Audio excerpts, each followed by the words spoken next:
निर्णय जो लिया है, खास करके जो सिंधी समाज पाकिस्तान से यहाँ पर आया है, उसके लिए महाराष्ट्र सरकार क्या कर रही है? देखिए, बहुत अच्छा प्रश्न पूछा आपने, मैं आपका आभार व्यक्त करता हूँ। माननीय देवेंद्र फडणवीस जी ने 2024 के विधानसभा चुनाव में एक संकल्प किया था कि पाकिस्तान से हिंदुस्तान की जब बंटवारा हुआ था, वो समय महाराष्ट्र में कम से कम 5 लाख परिवार ऐसे जो हमने आइडेंटिफाई किया, उल्लासनगर और ठाणे छोड़कर, एरिया को छोड़कर किया। अभी उनका ये जीआर में उल्लेख नहीं है, उल्लासनगर और ठाणे का। बाकी जो 35 बस्तियां, 35 शहर है इस महाराष्ट्र में, 35 सिटी है जहां पे सिंधी समाज रहता है और कई स्कैटर्ड भी है, ऐसे 5 लाख परिवार है। ये 5 लाख परिवारों के लिए हमने आज शासन निर्णय किया है। ये सारे सिंधी समाज के लोग, इनका घर का प्रॉपर्टी कार्ड उनको मिलेगा।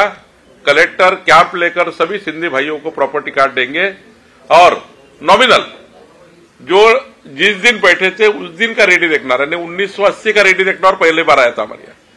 पहली बार हमारा रेडी रेकनर 1980 पे आया था। तो 1980 के रेडी रेकनर पे हम 5% पैसे लेकर उनका घर कायदेशीर करेंगे।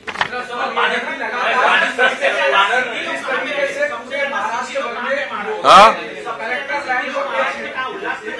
35 बस्ती है, 35 शहर है, छोटी छोटी नगर पालिका, यहाँ लिस्ट है मेरे पास। नगर पालिका में सिंधी समाज की बस्ती बैठी, जैसे नागपुर में देखे जरीपटका है, ऐसे अलग अलग बस्तियां, अकोला में है एक सेंटर में, ऐसी बड़े बड़े महानगरों में ऐसी बस्तियां पूरी है सिंधी समाज की। तो ये 35 शहर ऐसे है जहां पे बड़ी बस्तियां है। और उल्लासनगर के लिए थोड़ा अलग से निर्णय करना पड़ेगा, क्योंकि उल्लासनगर में बहुत ज्यादा ये जमीन के लिए गड़बड़ी हुई, यानी किसी ने किसको बेच दी, किसी ने किसको बेच दी है। जो सिंधी समाज का ओरिजिनल व्यक्ति था वो वहां नहीं है। लेकिन ऐसा नहीं है कि उल्लासनगर के लिए निर्णय करेंगे, उल्लासनगर का भी निर्णय होगा, लेकिन पूरा मैपिंग करके होगा। उल्लासनगर का हम ड्रोन सर्वे करेंगे, उल्लासनगर की हम पहले कैंपिंग करेंगे, कैंप लगाकर एक एक का एप्लीकेशन लेंगे और बाद में शासन निर्णय करेंगे। उनका पहले सर्वे करके शासन निर्णय करना है। ये शासन निर्णय उल्लासनगर छोड़ के सभी एरिया के लिए, सभी एरिया के लिए। बावनकुले जी, दूसरा निर्णय आपने जो लिया है कि 1 महीने के भीतर जो इंक्रोचमेंट या जो जिन्होंने लीज पर ली है जमीन, उसका दूसरा इस्तेमाल कर रहे हैं, सरकार उस पर कैसे एक्शन लेगी? देखिए, 2 बातें हैं। अगर शर्त भंग किया है तो रेगुलराइज करने के लिए गवर्नमेंट को पावर है। अगर रेगुलराइज नहीं करता है तो कलेक्टर लैंड वापस लेगा। शर्त भंग अगर गंभीर है, अगर शर्त भंग जिस काम के लिए जमीन दी है उस काम के लिए यूज नहीं की है और बड़ा शर्त भंग है, तो शर्त भंग को जमीन अतिक्रमण तोड़ेंगे, जमीन वापस लेंगे। लेकिन छोटी मोटी गलतियां है, शिक्षण संस्थाओं की गलतियां है, हॉस्पिटल की गलतियां है, जानबूझकर सरकारी जगह को बेच ही डाला है विदाउट क्लास 1 करके। क्लास 2 में है, क्लास 2 में जमीन बेच नहीं सकते आप। जैसा आपने देखा होगा मीरा भाईंदर का जो केस अभी हाईकोर्ट में चल रहा है, उनको तो सिर्फ लीज दी थी सरकार ने और उन्होंने सब लीज करके पूरा मीरा भाईंदर की 8,000 एकड़ जमीन बेच दी है। 8,000 एकड़ जमीन स्टेट इन्वेस्टमेंट कंपनी ने मीरा भाईंदर में 8,000 एकड़ जमीन को बेच दिया है, केवल लीज पे दी थी, सब लीज कर दिया है। तो ये ऐसे प्रकरण जो है, इस प्रकरण का शासन पूरा जायजा लेंगे। लेकिन जिन लोगों ने लिया उनको तकलीफ नहीं होगी, उनका रेगुलाइज करना पड़ेगा। तो रेगुलाइज तो करके देना पड़ेगा वन टाइम। नाही, लीज रद्द करायची तरतूद आहे, पण त्यामध्ये थर्ड पार्टी इंटरेस्ट क्लिअर झाला। तुमच्यासारखे कुठल्याही परिवारातले गरीब लोकांनी ते घर घेऊन टाकले किंवा प्लॉट घेऊन टाकले। म्हणजे पत्रकार महोदयाचे 4-5 घर आहेत तिथे मीरा भाईंदरमध्ये। तर त्या लोकांनी काय केला, काही इलेक्ट्रॉनिक मीडियाचे लोक आहेत, काही पत्रकार आहेत, काही गरीब माणसं आहेत, यांनी प्लॉट घेतला। त्यांना हे माहिती नाहीये, त्यांना वाटलं इस्टेट कंपनी जी आहे, इस्टेट इन्व्हेस्ट कंपनी, ती मालक आहे। ती मालक नव्हती, ती लीजवर होती। लीजवर सबलीज केली आणि प्रॉपर्टीची रजिस्ट्री करून टाकली। अशा जसे जवळपास 30,000 घर आहेत, 30,000 फॅमिली आहेत। त्यामुळं आपल्याला आता कोर्टात जाऊन त्यांनी हायकोर्टमध्ये केस केली आमच्याविरुद्ध हायकोर्टमध्ये गेलेले आहेत इस्टेट इन्व्हेस्टमेंट कंपनी। त्यांना आम्ही हायकोर्टमध्ये आता आम्ही सांगतो आहे ही क्लास 2 प्रॉपर्टी आहे, ही क्लास 1 प्रॉपर्टी नाही आहे.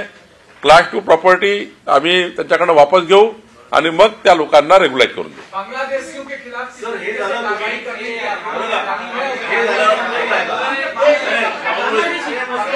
के नवीन होतं हॉस्पिटलमध्ये छाटा राखून ठेवलं.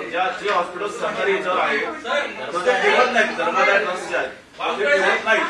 त्याच्यावर काय करणार? कलेक्टर लँड ज्या ज्या हॉस्पिटलला दिली आहे, सरकारी लँड ज्या ज्या हॉस्पिटलला दिली आहे, मी स्पष्टपणे आपल्याला आज विनंती करतो, हे जाणीवपूर्वक हे आणा आपल्या सामाजिक गरीब माणसाच्या मदतीकरता. ज्या ज्या व्यक्तींनी कलेक्टर लँड घेतली आहे, ज्या ज्या व्यक्तींनी गव्हर्नमेंट लँड घेतली आहे, त्यांनी जे खाटा रिझर्वेशन ठेवलेले आहे त्या खाटा जर आमच्या इन्स्पेक्शनमध्ये आढळल्या नाही तर त्यांचा शर्तभंग रद्द करून, त्यांचा शर्तभंग समजून त्याच्या प्रॉपर्टी वापस घेऊ शकतो. सरकार प्रॉपर्टी वापस घेऊ शकेल. आपण क्लिअरली लिहू शकताय, ज्यांनी हॉस्पिटलकडे जागा घेतली 20% खाटा राखीव ठेवल्या नाही, त्यांच्या रिपोर्ट कार्ड, कलेक्टरच्या रिपोर्ट कार्डमध्ये 30 दिवसाचा वेळ आम्ही दिला आहे. 30 दिवसात कलेक्टर रिपोर्ट देणार आहे. जर शर्तभंग केला असेल अशी जागा सरकार वापस घेऊ शकेल.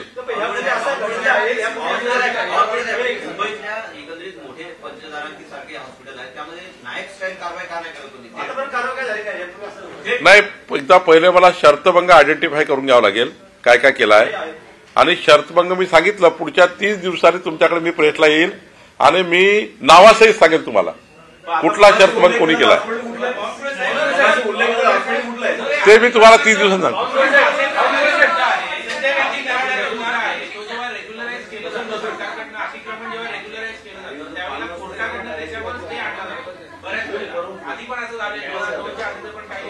नाही, काही लोक झुडपी जंगल आणि गायरांमध्ये कोर्टात गेले होते.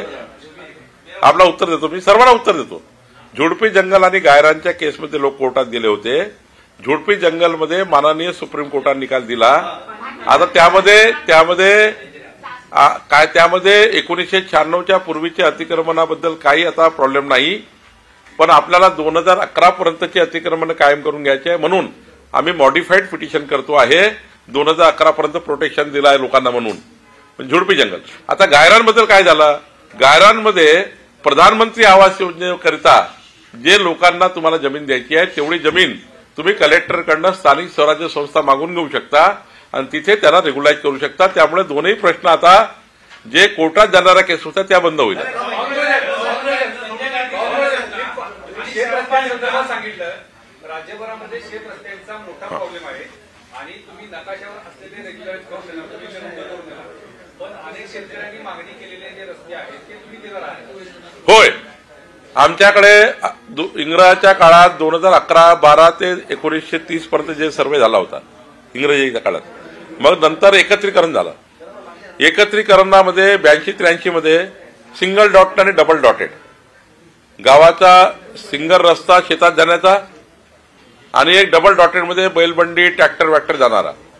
आणि आता कधी कधी दोन लोक आहेत एका रस्त्याने, रस्ताच नाही आहे, तेव्हा आमच्या तहसीलदारनी 143 करून त्याला रस्ता 6-6 फूट करून द्यायचा आम्ही निर्णय घेतला. म्हणजे आता ज्या रस्त्याच्या केसेस चालतात 6 फूट यांची जमीन घ्यायची, 6 फूट यांची 12 फुटाचा रस्ता करून द्यायचा 143 मध्ये. या सर्व रस्त्यांचा मोजणी आम्ही करणार. माननीय मुख्यमंत्र्यांनी एक निर्णय घेतला गृह खात्याच्या माध्यमातून, या मोजणी करता मोफत पोलीस प्रोटेक्शन मिळणार. पहिला प्रोटेक्शनचे पैसे भरावे लागायचे, पोलीस प्रोटेक्शनचे, ते आता लागणार नाही. आणि तिसरा महत्वाचा विषय की हे जे रस्ते आहेत या रस्त्याला मोजणीलाही पैसे लागणार नाही, आता सरकार मोजणी करणार. म्हणजे आता पुढच्या काळामध्ये या राज्यातला शिवपांधन रस्त्याची मोजणी करून दुतर्फा झाडे लावणे, ते सर्व रस्ते कब्जात घेणे आणि पुढच्या काळामध्ये जसं गावाच्या रस्त्याला नंबर आहे, VR नंबर आहे, ODR नंबर आहे, त्याचप्रमाणे पांधन रस्त्याला नंबरिंग करणे आणि नंबरिंग करून मग या राज्याच्या संपूर्ण पांधन रस्ते बांधकामाकरता नवीन योजना, मुख्यमंत्री ग्रामसडक सारखी, प्रधानमंत्री ग्रामसडक सारखी.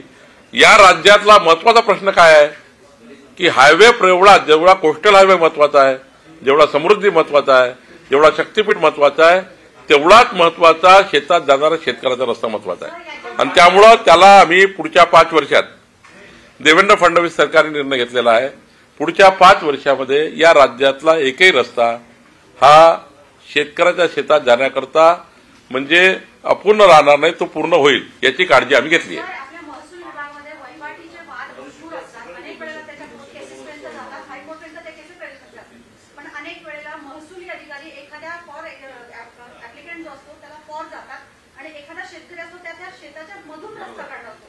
143 चा नियम असा म्हणतो की त्याच्या बांधलेला रस्ता घेतला गेला पाहिजे, पण महसुली अधिकारी त्याची दखल घेत न घेता त्याच्या शेताच्या मधून रस्ता काढतात. अशा वेळेला जो शेतकरी सबर होत असतो त्याच्यावरती आपल्या घटनामध्ये काही स्पष्टता आली आहे का आणि त्याच्यावर काय निर्णय घ्यायचा?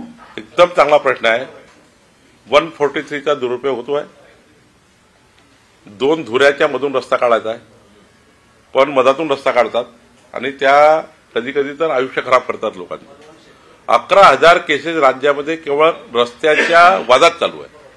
आता आम्ही 2 गोष्टी करतोय. एक एसओपी तयार करतोय की तहसीलदारने 143 कसा वापरावा, एक, आणि दुसरा 143 वापरताना कोणाचाही पोट फाडायचा नाही, नंबर 2. नंबर 3, आणि हा रस्ता करताना कुणी चुकी केली त्या महसुली अधिकाऱ्याच्या विभागीय चौकशी करून त्यांच्या वेतनवाढी थांबतील, नंबर 3. नंबर 4, वर्षानुवर्ष केस चालण्यापेक्षा 2च अपील ठेवणार आहे. तहसीलदार पहिली अपील आणि सेकंड अपील तर एडीओ. आता tehsildar, ADO, additional collector, additional commissioner, मंत्री, म्हणजे माझ्याकडे ज्या 13,000 केस चालू आहेत त्यातल्या 2,000 केस रस्त्याच्या सुरू आहे. त्यामुळे आता मी हे सर्व निर्णय करतो आहे. यानंतर रस्त्याच्या फक्त 2च अपील चालतील, एक तहसीलदार, एक एडीओ. आणि एडीओनी तहसीलदारनी जर चूक केली 143 वापरताना तर त्यांच्याही आयुष्यात तेवढाच फरक पडेल जेवढा गरीब माणसाच्या आयुष्यात त्यांनी फरक पडला.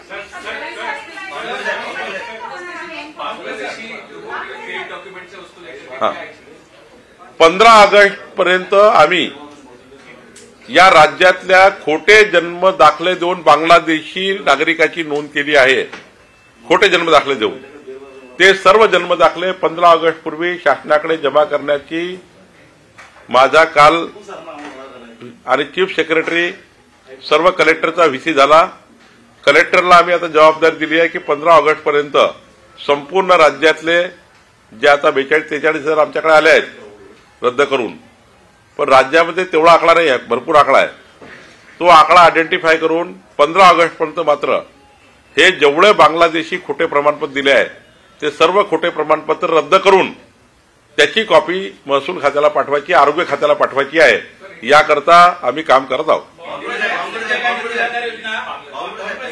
गांधी निराधार योजनेमध्ये अनेक लाभार्थ्यांची यादी 1 वर्षापासून तयार आहे तालुक्यात स्तरावरती, परंतु लाडकी बहीण योजना सुरू झाल्यापासून त्यांना निधी दिला जाऊ नये, त्यांचं वाटप केलं जाऊन अशी खाली पूर्ण आदेश केलेले. नेमकं काय प्रकार आहे? नाही, चुकीचं आहे. माफ करा, असा प्रश्न महाराष्ट्र जनतेला दुखवेल नाही.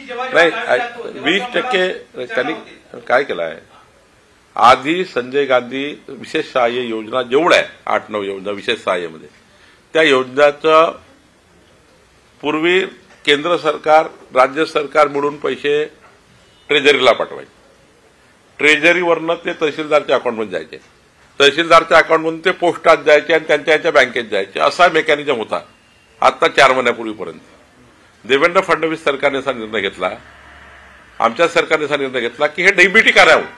जर तुम्ही लाडक्या बहिणीची डीबीटी करताय तर मग हे डीबीटी का नाही, म्हणून डीबीटी करताना त्यांना कोणती बँक जोडली आधार कार्डला त्यांच्या विशेष सहाय्याच्या, ते 80% काम झाला.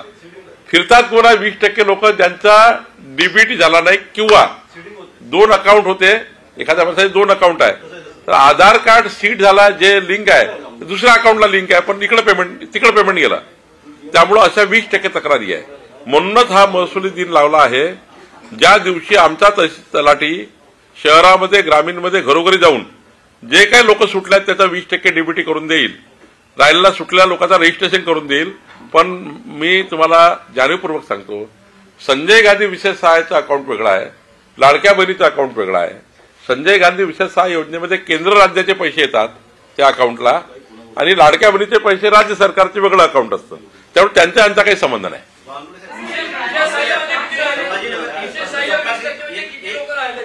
जवळपास राज्यामध्ये 15% लोक असे आहेत ज्याचा डीबीटी झाला नाही.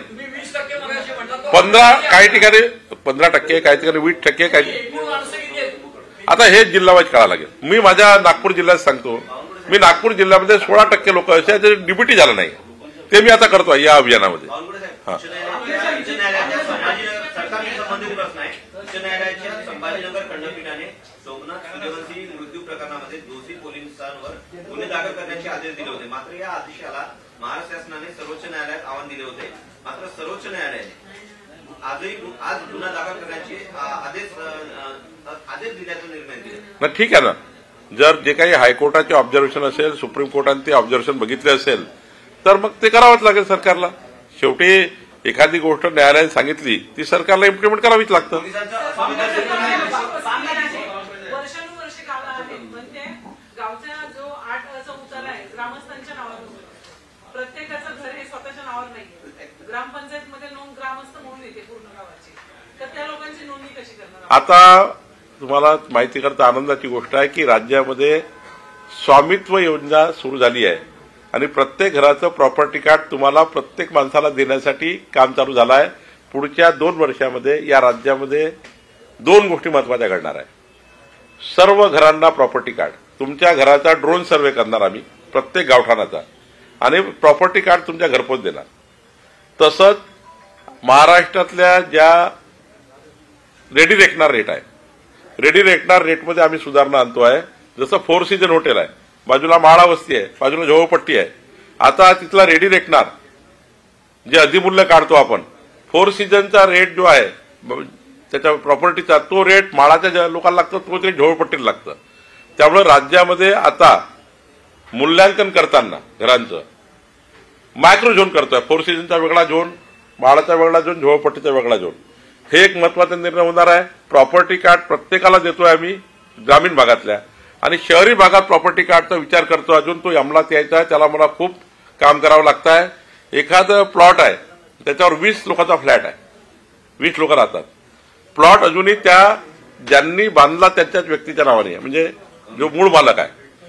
त्या जेवढे 40 लोक त्या बिल्डिंगमध्ये राहतात त्या सर्वांना व्हर्टिकल 7/12 म्हणजे त्याच्या प्रॉपर्टीचा 7/12 वेगवेगळा करून देण्याचा हाही याच्यावर मोठं मेकॅनिझम आम्ही चालू केला आहे. त्याला आम्हाला वेळ लागेल, पण या राज्यामध्ये पुढच्या 5 वर्षामध्ये शहरातला असो किंवा ग्रामीण मधला असो प्रत्येक माणसाला प्रॉपर्टी कार्ड आम्ही देणार आहे.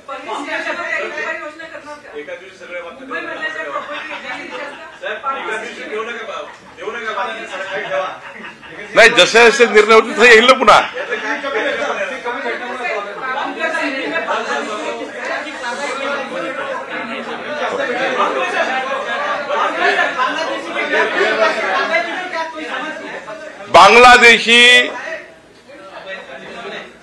बांगलादेशी रहिवाशांनी जन्माचे खोटे प्रमाणपत्र घेतलेले आहे. ते प्रमाणपत्र आतापर्यंत 45,000 प्रमाणपत्र आले, ते रद्द करून आलेले आहे. मी स्वतः मुख्य सचिव, आम्ही कलेक्टरची व्हीसी घेतलेली आहे आणि या व्हीसी घेऊन 15 ऑगस्ट पर्यंत सर्व प्रमाणपत्र जमा करून ते रद्द करण्याचे आदेश आम्ही दिलेले आहे आणि त्याचा आकडा ते प्रमाणपत्र सरकारकडे बोलवलंय. देखिए,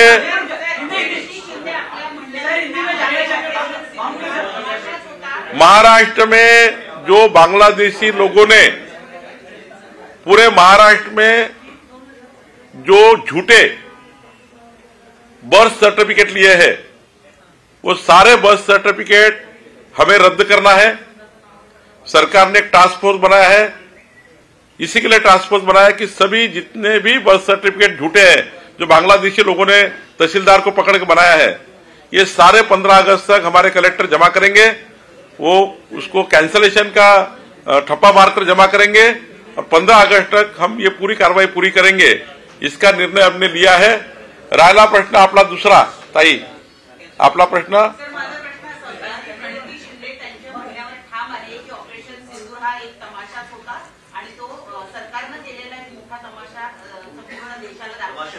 मला वाटतं प्रणितीताई शिंदेचं आणि सुप्रियाताई सुळेचं काही भांडण झालं असेल, त्याच्यातून मला वाटतं काही बोलत असतील. या मला त्यांना कालही म्हटलं की प्रणिती शिंदेताई, तुम्ही जरा सुप्रियाताई सुळेला संसदेमध्ये जाऊन भेटा आणि त्यांना विचारा की ऑपरेशन सिंदूरमध्ये काय झालं. त्यांनी पूर्ण प्रेझेंटेशन घेतलं आहे.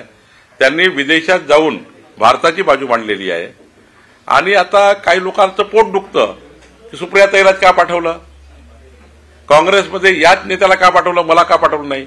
एकाच वेळी प्रणितीताई शिंदे यांना त्या डेलिगेशनमध्ये पाठवलं नाही म्हणून त्यांचा काही राग असेल असं मला वाटतं.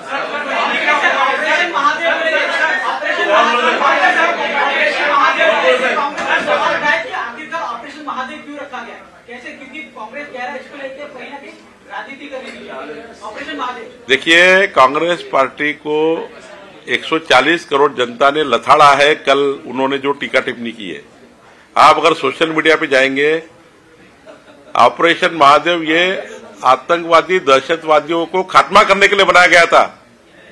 तो ऑपरेशन महादेव का जो जिस प्रकार से क्रियान्वयन हुआ है, पूरे सैनिकों का और माननीय प्रधानमंत्री का सबने सराहना की है.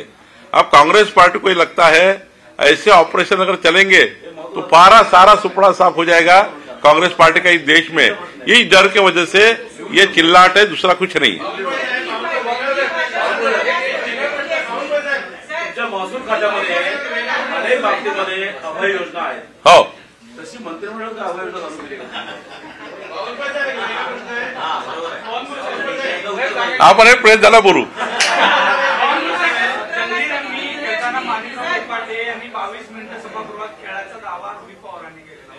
याबद्दलचं स्पष्टीकरण मान्य कोकाटे साहेबच देतील, मी काही याबद्दल बोलणं योग्य नाही.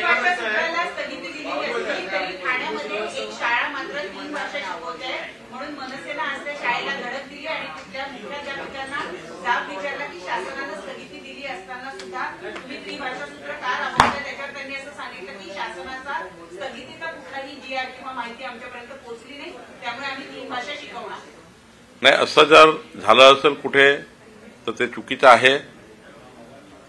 शासनाने स्पष्टपणे आपली बाजू मांडलेली आहे.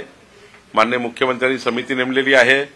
त्या समितीचा लवकरच रिपोर्ट येईल आणि अशा संस्थेने शासनाच्या नावानं जर काही चुकीच्या पद्धतीनं गैरसमज निर्माण केला असेल तर मी त्याचा तपास घेतो. शेवटचा प्रश्न एक वेगळा प्रश्न आहे. तहसीलदारांनी मेगा इंजिनिअरिंगला जो दंड ठोठावला, हा दंड उपविभागीय अधिकाऱ्यांनी निश्चित केल्यानंतर तो आपल्याकडे महसूल विभागाने दिल्यानंतर 90% आपण तो खाली केलाय आणि जवळपास 55 कोटींचा हा जो काही दंड जो आहे तो 17 लाखांपर्यंत आपण आणलेला असे वर्तमानपत्रामध्ये बातम्या आल्या. नक्की काय प्रकार आहे? मेगा इंजिनिअरिंगला शेगाव पासून एक रस्त्याकरता 58 कोटी रुपयाचा दंड तहसीलदारनी केला. तो एडीओने कायम ठेवला. राज्य शासनाने काही तो दंड अजून माफ केला नाही. 17 लाख रुपये त्याचा परिणाम काढलेला आहे. माननीय राधाकृष्ण विखे पाटील साहेबांनी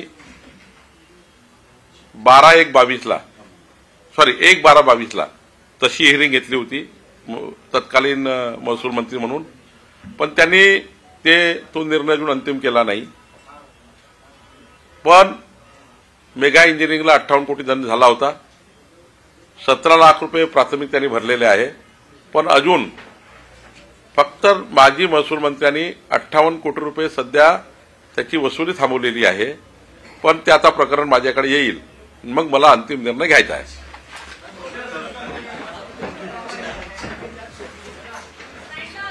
आम्हाला